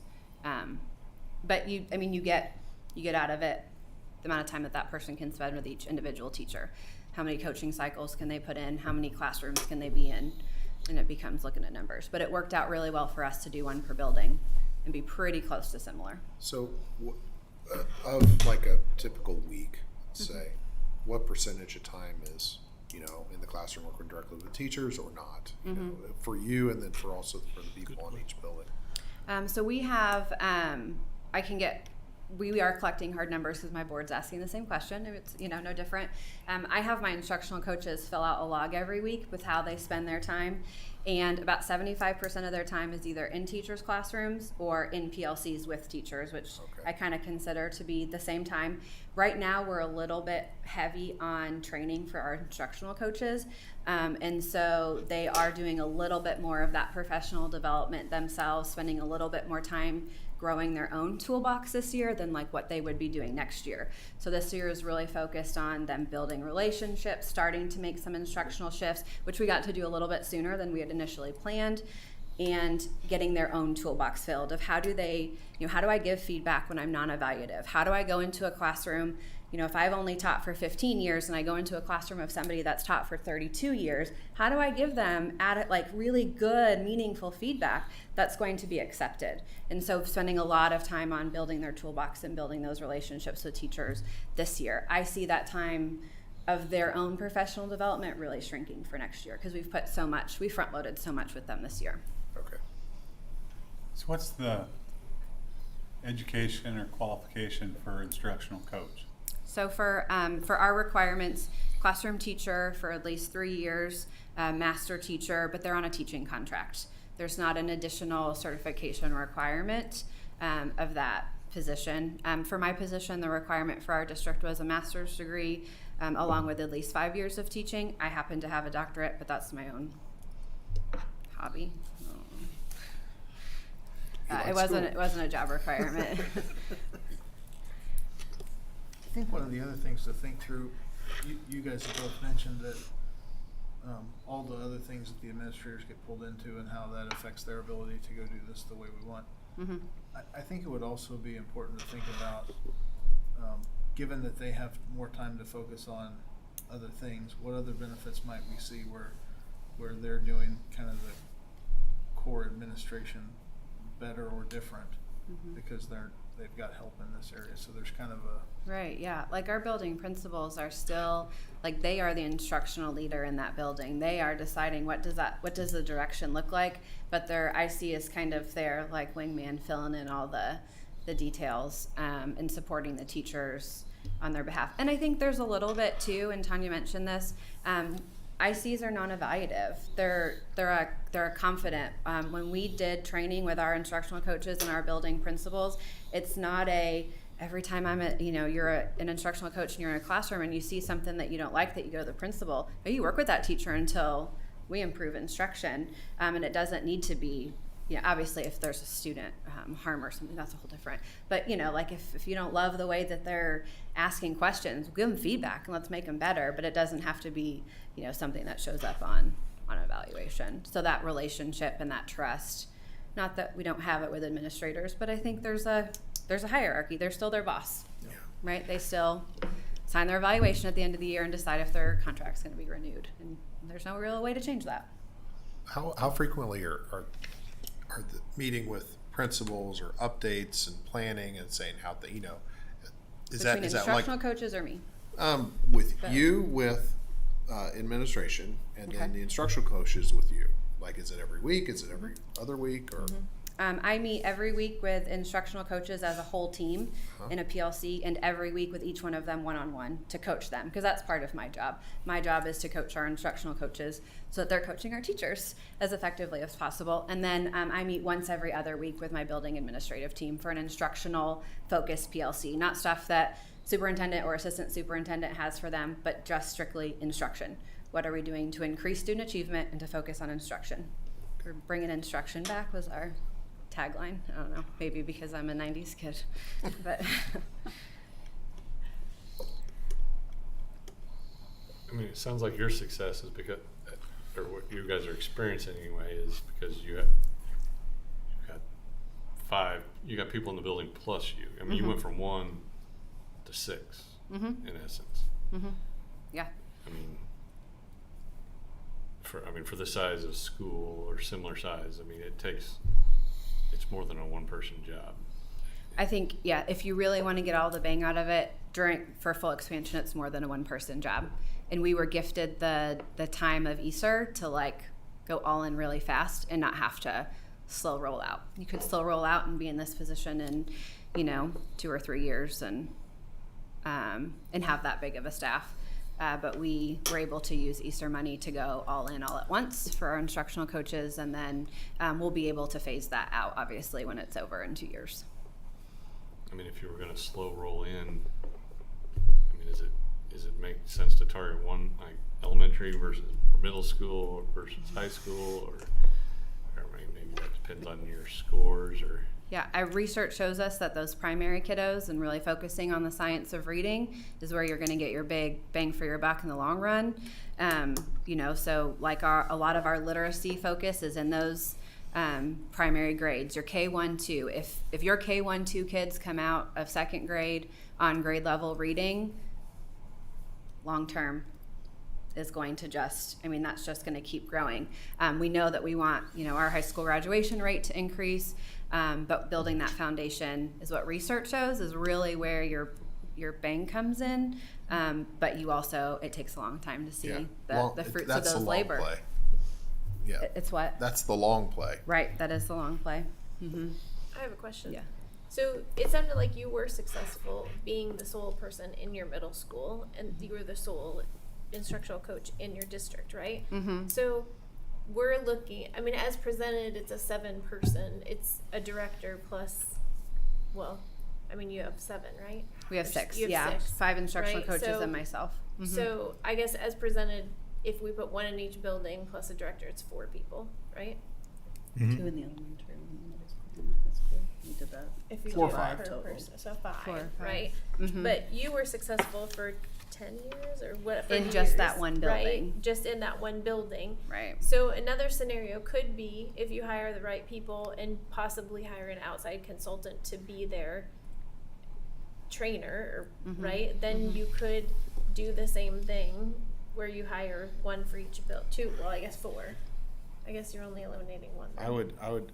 It sounds to me like there's so much of a personal relationship there and it's so frequent that it needs to be somebody that's there all the time. Yeah. versus- In order for it to be successful. Right. They have to have somebody that they can trust and respect, and if you don't have someone that you can trust or respect, then they feel evaluated, and then they're just another administrator. Yeah, I was you want to just- feel coached, not managed. Right. Right. I guess I was thinking you have 6, we have 3 buildings, so you're cutting it in half. Right. Like, can we do it that way versus if the funds weren't there to add so many people at once, or if you would just wanted to, try it out, could you Yeah. start smaller but still be effective because you were effective being the sole person in your district in the middle school? Yeah, I think a couple of thoughts. One of the missing pieces that happens if you don't have anybody that can kind of see the big picture is you get some piecemealing of kind of what's our direction. And so I would just be really cautious about, you could put a coach in every building, but if they don't have anybody to answer to, you're going to end up with a lot 6 of different visions and directions. Yeah, 6 different visions and directions, and probably more questions than answers. I think while the presentation was happening, I answered 4 instructional coach text messages of, I had this conversation today. I want to go back to a teacher with an answer tomorrow. I don't know what do you think? Like, I think I need to give them this feedback, but do you think that they're going to receive that well, or is there another resource that you have? And part of that, I was recruiting today at K-State, so I wasn't super available to them during the day. But it's that they're asking me, and I've been in that teacher's room multiple times this year. And for some of the people, I've covered their room. So like, I've taught that kid without them in the room to know that, myself, just what my own interpretation of the situation is. And so I think you lose a little bit of some of those things that can move you a little quicker when there's not kind of that common vision. And we felt like in a district our size, and you guys are similar, that there's no reason we shouldn't be kind of all on the same page moving forward in the same direction. You know, we're not the Blue Valleys that have a lot of schools, so we had the opportunity to make sure we were all kind of rowing in the same direction, so to speak, and being really consistent, and we wanted to capitalize on that opportunity. Were your instructional coach in-house hires or were they external? All were in-house hires. Mm-hmm. We were very fortunate that we had initially opened it up only internally. We interviewed, we had 8 really, really highly qualified applicants that we hired 5 of. If we needed to, we would have gone internal. I think my position was the same. Obviously, I didn't hire myself, so I don't know exactly what the conversation was before I came into it, but they had initially opened it internally, and then I had gotten the position. I'm sure they would have opened it externally had I not, or had they not been able to find somebody in district. How long were you on once they got, I mean, I would assume in your role that you were pretty integral in the evaluation and assessment of those 5 that. Mm-hmm. Yeah, I was hired in, I think it was March of last year, and that, which, I mean, hired for the following year, but since I was in district, you know, you kind of get to leave your building a little bit and participate in things. So I, myself and the director of instruction, which we also have in our district, conducted all of the interviews and chose the team ourselves. Okay. And then we started training with them. We did one in May.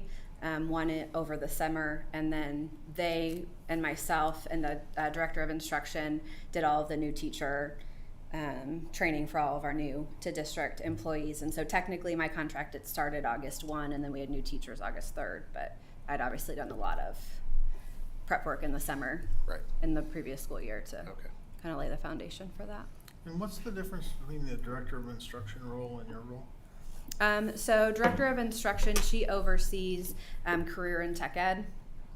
She also oversees our CPR, and she oversees all of the individual professional development related to licensure and those sorts of things. I oversee the instructional coaches and kind of the tier 1 instructional shifts.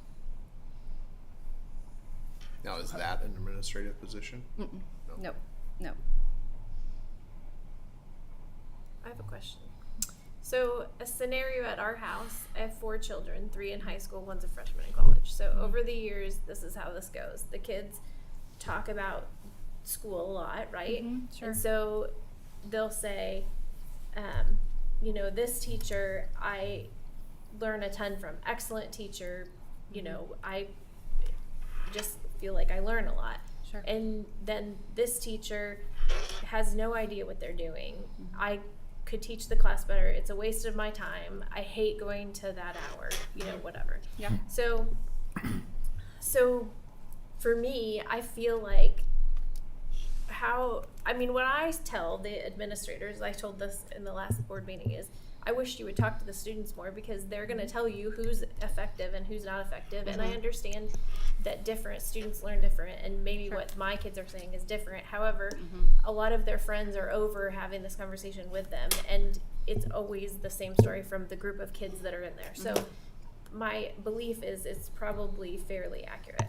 But so if you take this and you implement it, then what do you think then 6 months down the road that conversation are my kids and their friends going to have a different tune about that same teacher? I hope so, because my thought is we've already been in that classroom a lot. We've given that teacher feedback, and we're starting to move them in their instruction in a way that's probably more similar, because my bet is the data of passing grades in between those 2 teachers is pretty evident to us without having to, you know, ask students. I think the test score data is pretty evident to us that we have some teachers who perform really well and kids work really hard. I can be in a classroom and observe and see that there are kids that come in excited to learn versus kids that maybe in a different classroom don't come in excited to learn, and we're providing support for those teachers, and that's exactly our goal. So I think in 6 months you'll see the complaints decline in the classroom that, you know, things aren't going so well, and even great teachers need coaches, great athletes need coaches. Patrick Mahomes has a,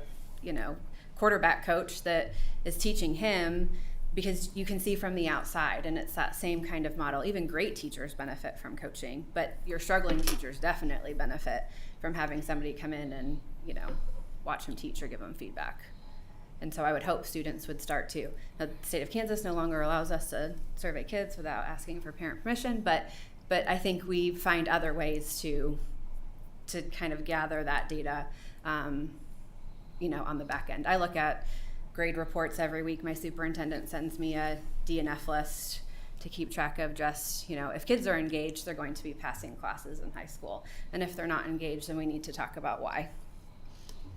And it's not really a judgmental conversation. It's just tell me what's going on and how can we help? What do we need to do differently? So do you guys have an alternative high school? We do not.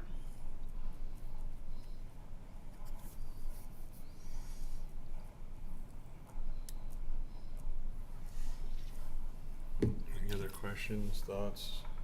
No, you covered everything I hoped you would cover. Okay, good. And good. I knew there would be a lot of questions. Sure. And, I think it's a big, I understand that it's a big shift, right? Like it's a lot of positions to just add and find in a school district budget. However, I think we're going to see a lot more of this.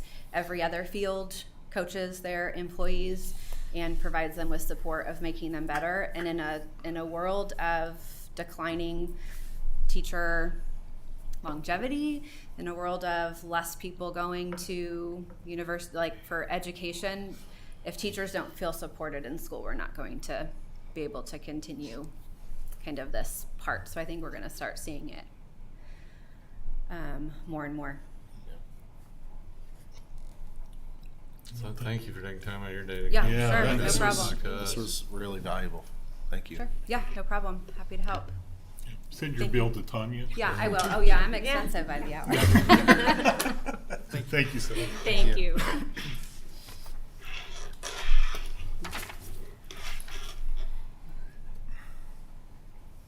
All right, that puts us to the consent agenda. Is there a motion to approve the consent agenda?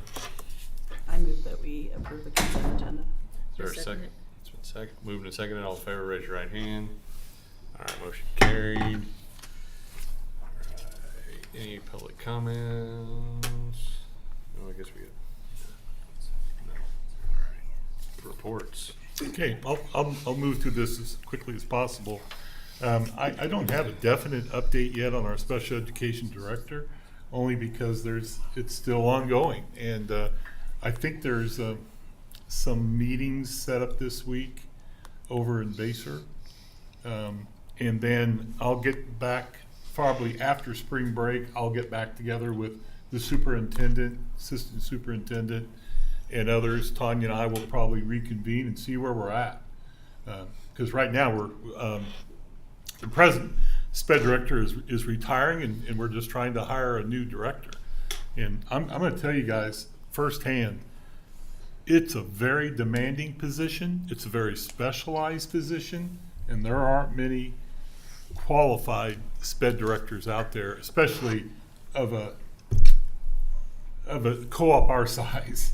It's a very difficult job. So you don't see 10 people applying. We had 2 applicants for a pretty important job. So just give you an idea. All right, so let's move down. The Council of Superintendents, this is another big project for me, which will be hosted here. We've talked about that. There'll be a lot more information coming out about that. So, I mean, it's a great time for us to showcase our facilities.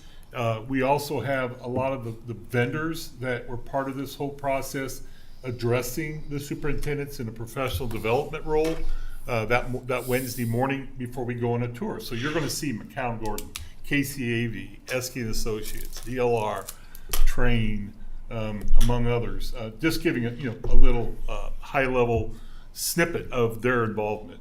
Mitch talked about the practice field, the West Bank classrooms. All right, we didn't really address this, but this is something that this is the classrooms right over here that were not touched by any renovation, and that was done on purpose because we didn't have a definite plan yet for how we were going to look at those classes. But I just provided a few examples of where we're probably going to need these classrooms sooner than later. For sure, I have to move transportation in the first classroom. We talked about that. Jill has to vacate her present office in the middle school because of need for the classroom, and so she's going to be over here. There is some real definite talk about a special education assistant starting their day over here instead of Baser. And so we're excited about that. Parents as teachers is something that Tanya's talked to me about. St. Mary's College dual evening outreach classrooms, which is a real plus for our students to pick up some college credit. And so just with those 4, that just leaves 2 extra classrooms. And so one of the things that we need to do is we're going to ask the company that we're going to hire tonight to just give us a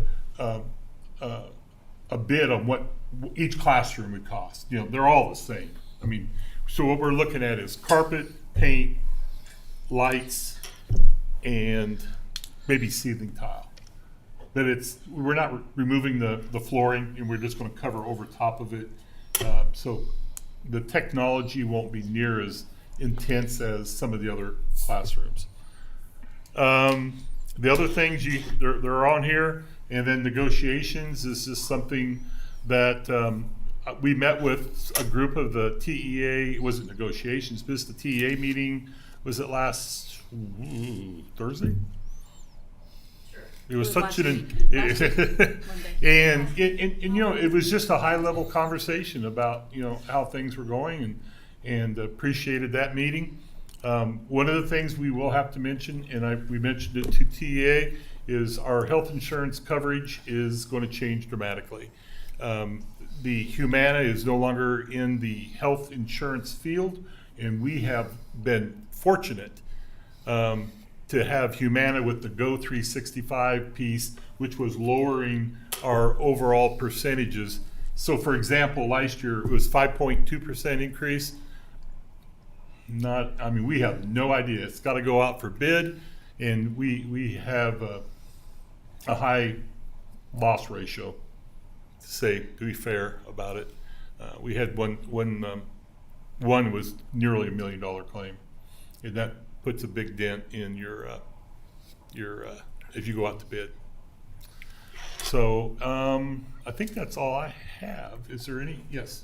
On the offices, obviously, if we're not going to use the rooms for other things, then having a 800 square foot office or whatever is fine. But are there better ways? Could we put up cubes and end up with the equivalent of 4, 5, or 6 workspaces in what's one classroom? I worry a little bit about. And again, I guess it depends on what we do, but I worry a little bit about ending up with, frankly, a lot of square footage for offices that are well bigger than anybody really needs. It's without moving walls. Right. We talked about that, doing that with special education, that they share some space now. So if we move them over here, we would just partition some of it, not put up a false wall, but maybe like just cubicles or something. So they have approached us about Baser outgrowing their sped offices, and if we were to do that, they would be in one office with cubicles. Transportation probably isn't a good mix with another classroom right now, because they have a lot of people going in and out, bus drivers on a half-hour basis. So they're probably a standalone, but we could certainly look at others. I get it. So sped would be the one that I would definitely take a hard look at. Thank you. That's all I have. If nothing else from Lauren, move on to Tanya. All right. It is state assessment season. So we've got our KELPA, which is our English Language Learners Assessment. That's going on right now. It will end this week. And we've actually just gotten another English language learning student this week. So we are testing and finishing testing everyone else. We will start with ELA and math and science during these dates. Now each specific building will have their own specific test dates, and they will communicate that out with parents. The history, government, social studies assessment is a classroom-based assessment at 4th, 7th, and 11th grade, and so those have been ongoing throughout the year. And our Greenbush virtual students will bring those students in. They're required to test on site. So we will bring those students in, and each building will look different for that. Strategic planning, now that we are wrapping up our year 5 with our KISA visit and we are fully accredited, amen, we are getting ready to gear up for our strategic planning for our next session. So you've probably seen some Facebook posts come out about the community forums that we'll be having. We'll run those on March 21st, March 30th, and April 3rd. Those will be at different building sites. It's the exact same session, so you don't have to come to all 3 if you want to just pick one to go to. These are just open times for community to come and give input. We have some different activities that we take them through that help them give some input to us. Then we'll also be going through some activities with our staff, with our students, and then with the board, like we've talked about before. We had that session in the summer. We will come back and revisit that just to make sure we're all still on the same page, and we'll move forward with that. So that's kind of something that'll roll out for the rest of this school year, and you'll see a lot going on with that. All right, and then for our alternative program, the initial part of the application was submitted, and then the rest of it will be submitted this week. We've got our staff hired, planning is underway, and we'll be working with the state on getting that rolling. And that is it. All right. That takes us into are any questions for Tanya? Anyone? Otherwise, we'll move on to action items. Item 5.1, approval of the cement bids for the bleachers. I mean, I saw there was 2 items in there. I assume you're talking the Crookham. Yes. Is your recommendation? Yes. I mean, we've approved the bleachers. I mean, we basically just have 2 bids for the concrete. Is there any comments, or otherwise I'd entertain a motion? What about the alternates, Lauren? There's We would need both. 3,600 in all. Yes, I would add both of those ads as part of that. That's what we talked about last month. So yes, the 39,584 plus the 2 ads for sidewalk and to make everything match up. Well, I'm sorry, but for the 106, I'm going to make sure the 116.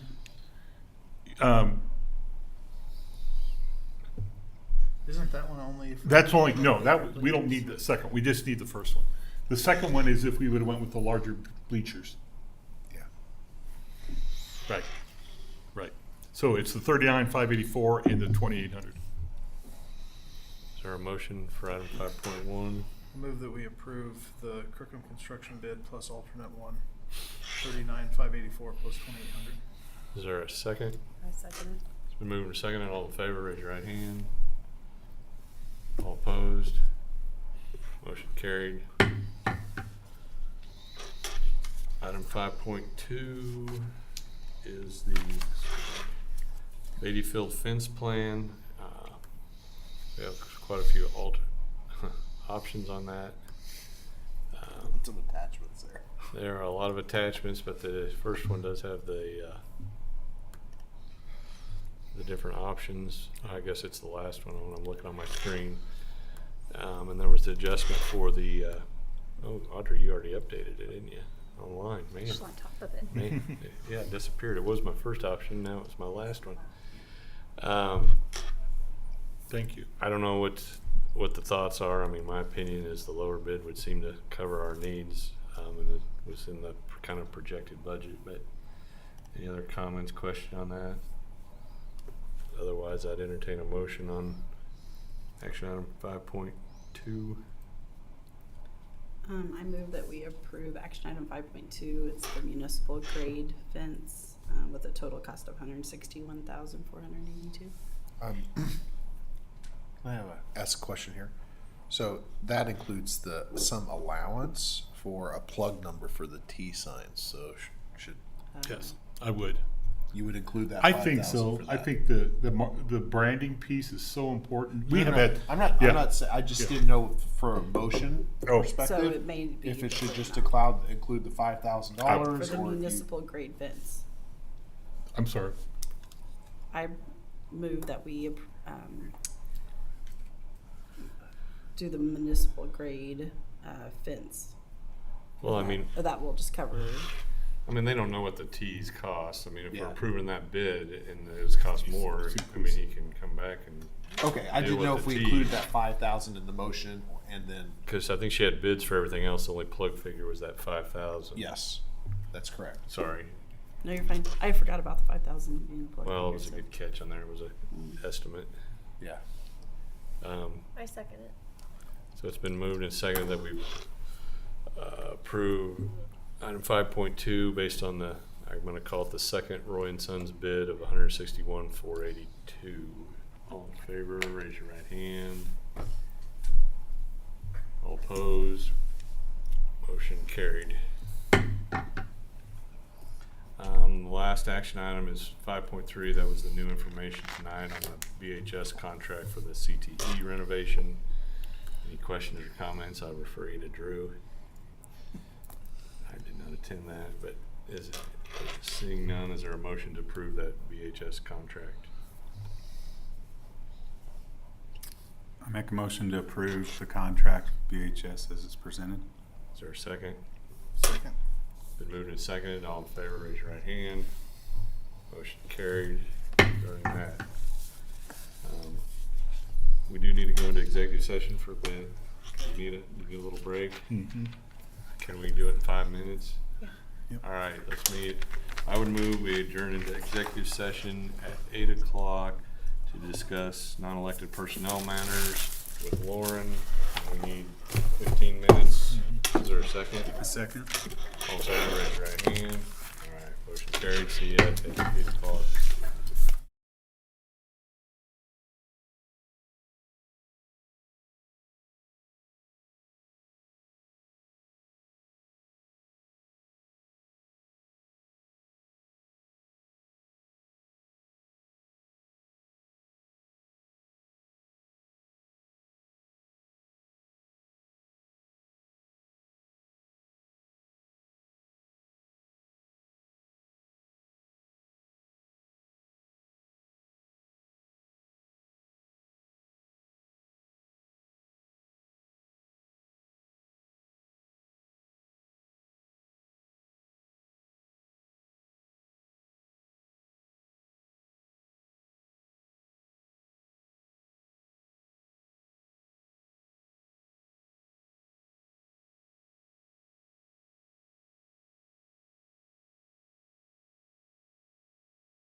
No, they're new. They squeak. All right, I call the meeting back into session. There will be, got no action out of executive session tonight. Possible upcoming dates.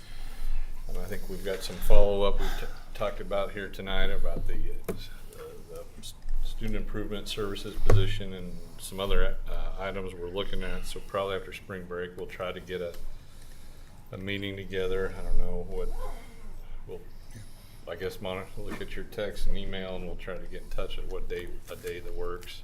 Or if you have any conflicts that week after, that week that wouldn't work, but we'll have some items there. Anything else about possible dates? So Just that. you want to wait till after spring break to try to set up a special board meeting? That's my only question. Well, I mean, people are gonna be gone, so I don't think we're I'm gonna out of have, town. I don't think we're gonna So after- have availability that week. It's gonna be pretty hard. That's fine, I just want to make sure. All right. Okay. All right, with that, meeting adjourned. Will you